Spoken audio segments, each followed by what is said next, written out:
Mambo vipi mtazamaji wa Kidani? Kama unavyoniona mkononi nina mpira na kiukweli sijui kucheza mpira kwa sababu uwanja ni mkubwa na dakika 90 sina pumzi hiyo, lakini leo nimekuja kutembelea watoto wa kike ambao wana pumzi ya kuzunguka katika uwanja huu kwa dakika 90. Nao ni wachezaji wa timu ya mpira katika soka la wanawake mbalimbali ambao wamekusanyika pamoja kuja kuzungumza masuala yao ambayo yanawahusu, lakini katika hili pia tutakwenda kuzungumza na wamiliki wa timu hizo ambao pia wao ni wanawake. Unataka kujua ni mambo gani ambayo wanapitia, changamoto gani ambazo wanazipitia na ni mafanikio yapi ambayo wanayo mpaka hivi sasa? Nikusihi tafadhali usiondoke.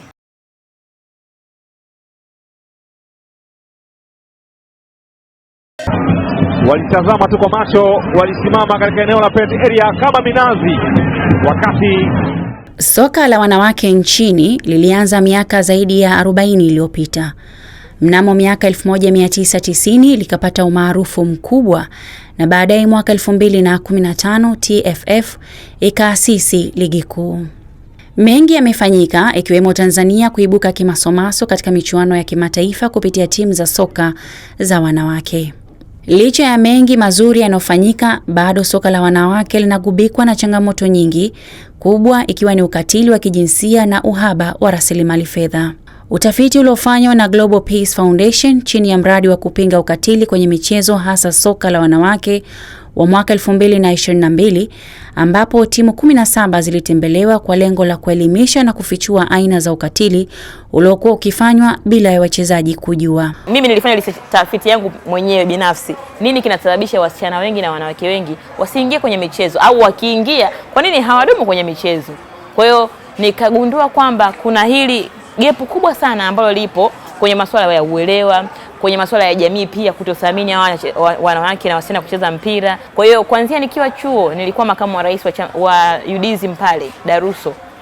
Moja ya kitu ambacho nakumbuka kilinibeba ni kuwa na program mahususi ya kuongeza ushiriki wa wasichana ambao wako pale chuo, ambapo nilienda nikaongea na hii department ya michezo pale chuoni, wakatupa access wachezaji wa kike wote. Mimi ndo nakumbuka nilianzisha timu ya mpira wa miguu ya wanawake pale UDSM, ambapo mpaka leo inafanya vizuri kwenye mashindano ya vyuo vikuu. Lakini pia tulipewa access mfano la kwenda sijui swimming, maana pale ni kulipia. Kwa sababu ya ile hamasa na kuelezea uongozi juu ya ushiriki wa wasichana, tukapewa access ya bure.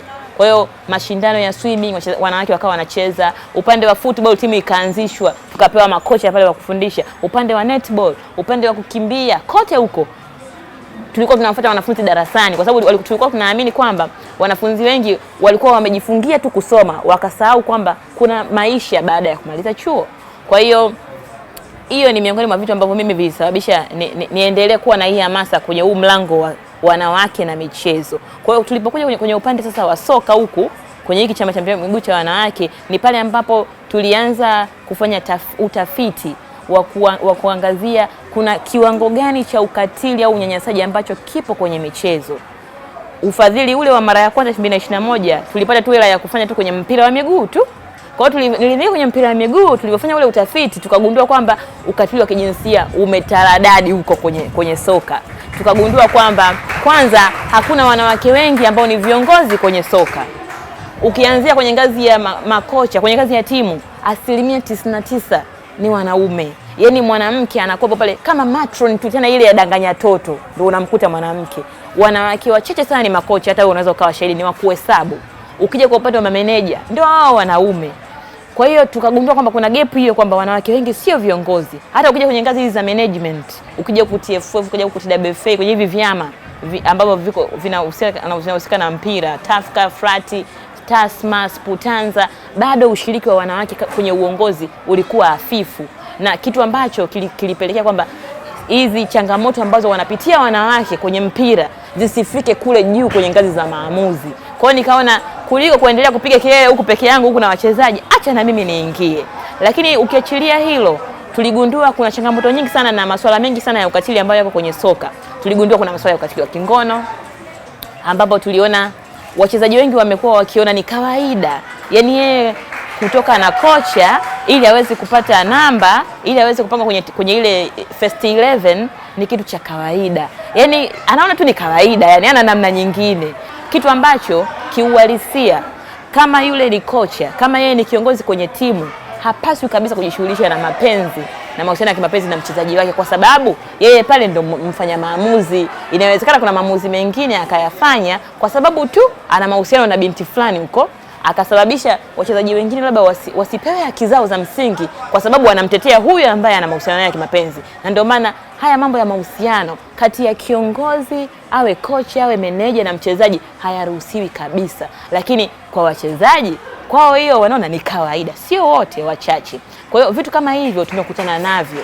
Ari ya Irene ni kuona wanawake wanashiriki kikamilifu katika sekta ya michezo, jitihada alizozianza tangu akiwa chuo kikuu cha Dar es Salaam kama kiongozi. Na hii yote ilitokana na mapenzi yangu na ile hamasa yangu ya kuona kwamba wanawake na wasichana ambao wapo kwenye michezo maslahi yao yanalindwa na yanatetewa. Ndio kitu ambacho kilinihamasisha mimi kuingia kwenye uongozi wa chama cha mpira miguu cha wanawake Tanzania, ili niwe sehemu ya wafanya maamuzi na nisiwe tu sehemu tu ya kusema kuna changamoto hii, kuna changamoto ile, lakini nakuwa sipo sehemu ya kusema tufanye hiki na kikatekelezeka au na kikasimamiwa vema. Lakini pia tumekutana na changamoto za masuala ya kiuchumi. Tumekuta timu nyingi sana, at least hizi kubwa ambazo zipo kwenye soka ambazo zinacheza ligi kuu, angalau kidogo zenyewe zina mikataba, lakini asilimia kubwa ya hizi timu za huku chini huku hazina mikataba kabisa, kitu ambacho kinawatengenezea kuwa kwenye mazingira hatarishi. Tumegundua asilimia 90 ya hao wachezaji wanatoka katika familia za kimaskini, familia ambazo hata kumnunulia njumu ni shida. Lakini pia tulikutana pia na ukatili wa maneno ya matusi au maneno ya kejeli ambayo wachezaji wamekuwa wakikutana nayo kwa mashabiki katika jamii huko kwenye mitandao ya kijamii. Mchezaji pale amejiposti, labda mtu anaanza kumnyosha kidole, hivi huyu naye ni mwanamke? Hivi mtu kuna comment nimewahi kuisoma inasema hivi hata hawa nao wanaingia hedhi kweli? Mbona wanaonekana sio wa kawaida? Sasa wanasahau kwamba kuna binti hata asiyecheza mpira, kwa kumwangalia hivi unaweza ukahisi ni mvulana kwa muonekano wake. Ni ndo jinsi alivyoumbwa. Ukiachilia wale ambao wanajifanyisha kwamba ameingia kwenye soka anataka kuonekana ana kifua, anazibaziba hivi, lakini kuna wale ambao wamezaliwa wako hivyo. Lakini pia ukiachia mbali kwa muonekano wao tu, kuna ile bado dhana potofu ya jamii juu ya kukubali ushiriki au kuthamini ushiriki wa wasichana na wanawake kwenye michezo. Kwa hiyo bado kuna ile dhana kwamba kuna vitu ambavyo wanawake tunalazimisha, kwamba mfano mpira ni mchezo wa kiume bwana, wanawake hao waende wakaoshe vyombo, wakakune nazi. Nakumbuka tulienda Zanzibar kwenye utafiti, wakatuambia walikuwa wanaitwa urojo, wanaambiwa nyie kazi yenu tu kulea, mkapike, mkaolewe, wenyewe haya mambo sio mambo yenu. Lakini wanasahau kwamba hao mabinti ndio waliopeperusha bendera ya Tanzania kwenye kombe la dunia. Hawa under 17 Serengeti Girls. Utashi wa Irene hautofautiani sana na Esther Mpanda ambaye ni mkurugenzi wa Masala Princess Football Club, akiwa ni mmoja kati ya wanawake wachache wanaomiliki timu ya soka ya wanawake iliyoanzishwa miaka 4 iliyopita, ambapo kwa sasa inacheza ligi daraja la kwanza baada ya kufanya kazi zaidi ya miaka 13 na watoto wa kike katika programu mbalimbali za kuwasaidia kujitambua na kujinyanyua kiuchumi. Niamua kuanzisha timu ya mpira kwa sababu nilikuwa na program ya watoto wa kike inaitwa Girls Talk Girls Power. Ilikuwa ni program ambayo inaongelea mtoto wa kike makuaji, jinsi ya kujitambua, jinsi ya kukuza vipaji na kujielewa, na pia masala ya ukatili wa kijinsia, jinsi gani wanaweza kutako matatizo hayo wakiyapata wakati wanakuwa. Kwa hiyo kupitia program hii ambayo nilikuwa naifanya na JMK Park, ambayo tunafanya kila mwaka, sasa hivi ni karibu mwaka wa 13, nikaona pale kwa sababu wana kiwanja cha michezo na wana wachezaji wengi, nikaona na mimi nitumie michezo katika kukuza na kuendeleza hii program ya mtoto wa kike ambayo inaitwa Girls Talk Girls Power. Masala Princess sasa hivi ina mwaka wa 4 na ina jumla wasichana 25.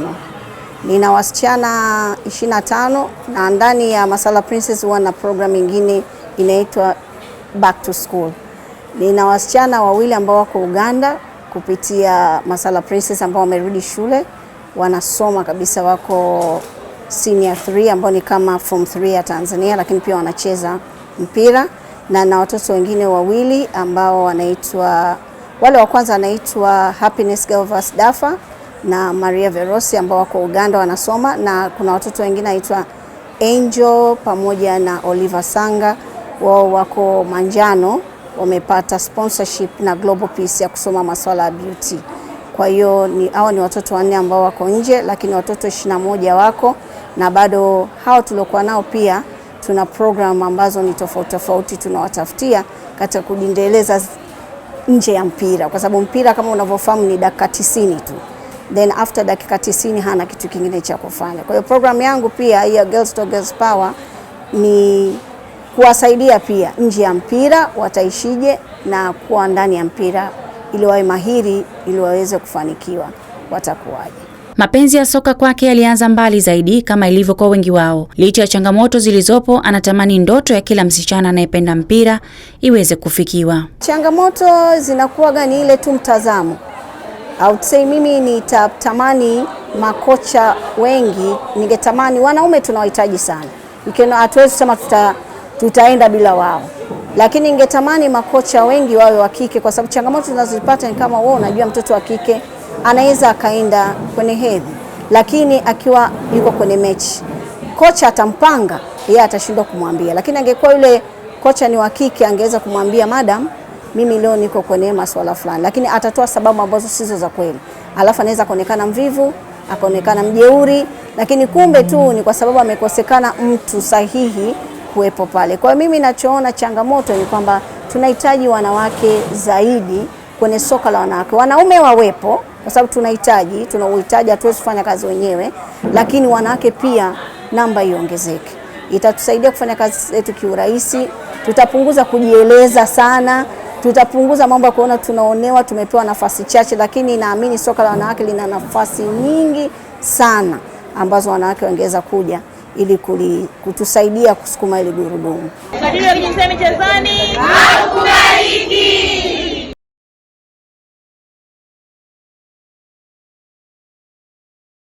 Wachezaji, wamiliki na makocha wanakiri kuwepo kwa ukatili wa kijinsia kama ilivyo katika maeneo mengine. Mbwana Mbaraka ni kocha wa Masala Princess ambaye kwa sasa anaamini elimu walioipata imesaidia kupunguza vitendo vya kikatili kwa kiasi kikubwa. Of course ukatili wa kijinsia upo. Tuseme kama upo. Ukatili wa kijinsia upo. Kiukweli kwa upande wa timu yetu hapo awali ulikuwepo kwa asilimia kubwa sana wakati ambapo tunaanza kuwaunga wachezaji. Umeona, lakini baada ya kuja Global Peace kuweza kutuflash wachezaji, kuflash viongozi, kwa imetengenezea taswira mpya, kwa maana kwamba kuweza kuwatengeneza saikolojia zao na kuweza kupunguza ule ukatili kwa asilimia kubwa sana. Kwa mpaka sasa hivi kwetu sisi ukatili wa kijinsia umepungua kwa asilimia 90 naweza nikasema, kwa sababu asilimia 5 hizo tunaziacha kwa sababu wakati mwingine huwezi kuona vitendo vinavyotokea, lakini kiukweli kwa asilimia kubwa umeweza kupungua. Na pia hao wachezaji wetu tayari tumepata mabalozi ambao wanaweza wakaingia timu nyingine ambazo wanaweza wakazungumza na wenzao, kama tulivyoona kwenye mashindano ya ligi daraja ya kwanza Dodoma, waliweza kuzungumza na baadhi ya wenzao, na kweli unaona kabisa mabadiliko yanapungua, na pia unakuta hata ile appearance inakuwa inabadilika. Ni swali la kimtego kwake, nikamuuliza anavuka vipi mitego ya wachezaji wa kike. Of course tuwe wawazi, tuseme ule ukweli, kwa sababu tunapofundisha mpira wa wanawake changamoto ziko nyingi sana, hususan kwa yeye mchezaji, kwa wewe pia mwalimu. Wakati mwingine hivi vitendo vinatokeaga, lakini by the way lazima tunaongea nao ili mradi kuwajua kwamba wewe upo katika lengo gani. Kwa mfano kama ukishaona wachezaji wanaanza kukutreat wewe sasa kama mshikaji wao au labda kama mpenzi, lazima kama mwalimu saikolojia yao uijue na ujue unafanya nini. Kiukweli kwa upande wangu ishaye kutokea huko nyuma, nilichokifanya mimi nikasema sasa wachezaji wanaleta hivi, mimi sasa kutengeneza ile mipaka, nikamleta mke wangu uwanjani.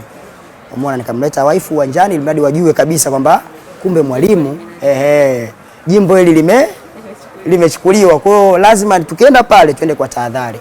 Kwa hiyo imenisaidia sana kiukweli kukaa mbali na wachezaji. Na wakati mwingine sometimes unaweza mnataniana hivi, unatania wachezaji, unajua wachezaji wa kike tofauti na boys. Kile unachompatia ndio kile ambacho anachoenda kukitreat pale uwanjani. Yaani ni mwepesa na kufundishika na anakifanya vile vile. Umeona, sasa kama ukimtreat tofauti naye anaenda tofauti. Kwa mfano kama ukiingiza mahusiano, jua kabisa hapa huyu mchezaji hataweza kuendelea, sababu hata kiwango chake kitashuka tu. Zamnata ni binti wa miaka 18 kwa sasa, akiwa mtoto wa kwanza katika familia ya mzee Ramadhani. Licha ya mapenzi yake kwenye soka, hakuwahi kupata sapoti kutoka kwa wazazi wake, wakiamini yeye ni mtoto wa kike na kuna vitu hatakiwi kufanya. Sapoti ya mzazi bwana ilikuwa ni ngumu kutokana na matabaka haya. Walitegemea kwamba wewe ni mtoto wa kike, huwezi kufanya hivi kama mtoto wa kiume anavyofanya. Utasoma au utafanya vitu hivi vya nyumbani, lakini mpira hapana.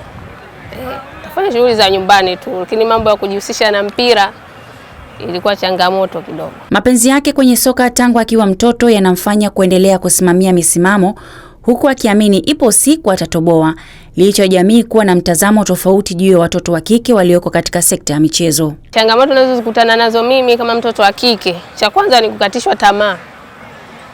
Huyu ni mtoto wa kike, hawezi bwana. Lakini kutokana na mimi na uthubutu kwamba naweza na hiki kitu nilichokiamua, napambana nacho. So kingine ni unasema support ni ndogo sana, kwa sababu unaweza nikawa na vifaa, yani na vifaa duni kama masuala ya njumu hivi, socks sina, lakini hivyo yani itapelekea kwamba nishindwe kustahimili ile lengo langu. Wakati Zamnati haoni akipata sapoti kutoka kwa wazazi wake, uchaguzi Asenga yeye alipata sapoti baada ya kutimiza masharti ya wazazi kwa kutanguliza elimu kwanza, ambapo kitaaluma yeye ni mwalimu. Mwanzoni kidogo ilikuwa ni tough. Wazazi wao waelewe mtoto wa kike kucheza mpira wa miguu, na mara nyingi unajichanganya sana na watoto wa kiume kuliko watoto wa kike. Wakati mwingine mzee alikuwa anagomba sana, wewe kakate majani ya ng'ombe, kakate majani ya mbuzi. Lakini baada ya kuja kugundua kwamba ninapenda mchezo wa mpira wa miguu, lakini pia sikutaka kumwangusha kwenye swala la elimu, akanikubalia. Kwa sababu alikuwa ananiambia soma. Nikajitahidi kweli, nikasoma sana. Baada ya hapo akaona mwanangu hakuna kesi ambayo inamzuia, basi aliniruhusu kucheza mpira wa miguu. Jitihada zake zimemfanya kuchaguliwa kama katibu wa Masala Princess, huku akiendelea kusimamia ndoto zake za kuja kuwa kiongozi mkubwa katika uwanda wa soka nchini. Nilipojiunga mwanzoni ndo kwanza nilikuwa najifunza ule mpira wa kushindana na watu. Baada ya hapo kuja kujiunga na timu ya pili, nilikuja kabisa kwa ajili ya kucheza mpira. Lakini baada ya hapo kiongozi wa timu akaona huyu dada ana kitu, akaniongezea hebu ajaribu kuwa secretary wa timu. Akasema jitahidi kidogo. Sasa hivi naona ananisogeza, anataka kunifanya niwe kama kiongozi. Kwa hiyo mwenyewe siku moja natamani kuwa kiongozi kwenye michezo, hasa mpira wa miguu. Tofauti na wengine, Edina George alijiunga Masala Princess mwaka 2023 huku akipata sapoti ya 100% kutoka kwa wazazi wake. Historia yangu mimi ya mpira, kitu ambacho kilisababisha nipende mpira ni kakaangu. Kakaangu ambaye nilikuwa nimeongozana naye, yani kwangu ni mkubwa. Wakati tupo nyumbani, baba alikuwa anapenda sana kumletea mipira acheze. Akawa hana mtu wa kucheza naye. So akawa ananichukua mimi na kaa golini na ananipigia tu na daka. Kudaka mwisho siku na mimi nikaanza kutamani sasa kwa nini na mimi nisipige niendelee kudaka, ndo nikaanza kucheza mpira hivyo, nikaanza kucheza shule hatimaye nikajiunga na timu. Akikuwa kwanza nimshukuru Mungu kwa sababu wazazi wangu ndio wenye support kubwa sana katika mpira wangu. Wananisupport kwa kuninunulia vifaa, lakini pia hata mawazo, ushauri, lakini pia maombi na kunipa mambo mbalimbali ambayo wanafaa katika mpira ya kuyaepuka na ya kuyafanya ndani ya mpira, kwa sababu kwenye mpira kuna marafiki, kuna watu wengi, lakini pia kuna vitu vingi. Kwa wakati mwingi nikikaa na wazazi wangu wananishauri vitu vingi, wananihusia vitu vingi na kunipa support kama nauli za kutoka nyumbani kwenda mazoezini, vifaa vya michezo ikiwemo jezi, viatu, soksi pamoja na vitu vingine ambavyo vinahusika katika mpira.